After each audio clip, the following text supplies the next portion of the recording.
നോമ്പിൽ 26-ാം ദിവസം നാം ധ്യാനിക്കുന്നത് കൈറോസ് എന്ന വിഷയത്തെ ആസ്പദമാക്കി വിശുദ്ധ ലൂക്കോസിൻ്റെ സുവിശേഷം 8-ാം അധ്യായം 49 മുതൽ 56 വരെയുള്ള വാക്യങ്ങളിൽ നിന്നാണ്.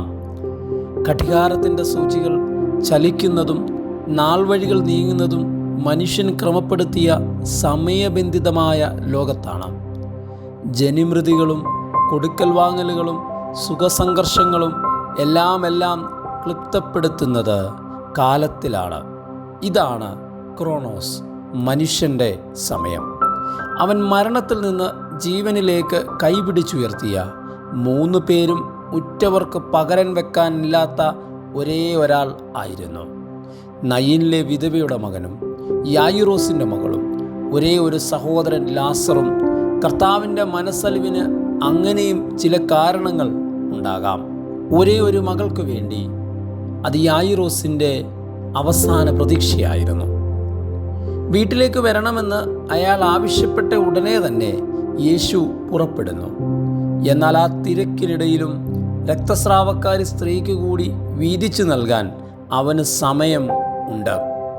പീഡകളുടെ 12 വർഷം കഴിഞ്ഞു. ഇനിയും ദൈവത്തിൻ്റെ സമയം.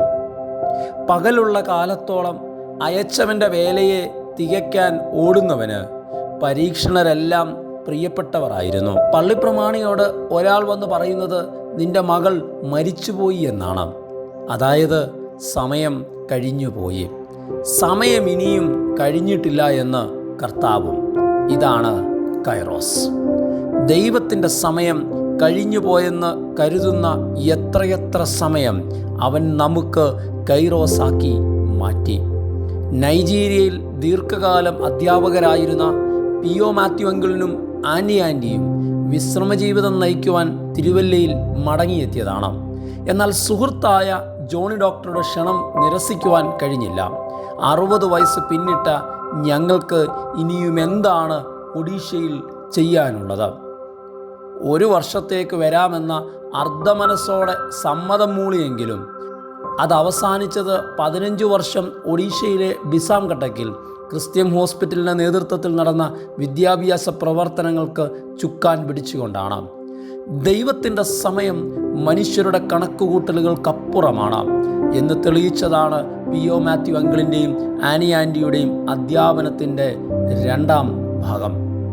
നമ്മുടെ പ്രായത്തിൻ്റെയും ജീവിത സാഹചര്യങ്ങളുടെയും പ്രതിസന്ധികളുടെയും അപ്പുറമാണ് ദൈവത്തിൻ്റെ സമയം. ദൈവരാജ്യ മൂല്യങ്ങൾക്ക് ഉപയുക്തമാകുവാൻ നമുക്ക് പ്രതിജ്ഞാബദ്ധരാകാം. ദൈവം നമ്മെ ശക്തീകരിക്കട്ടെ.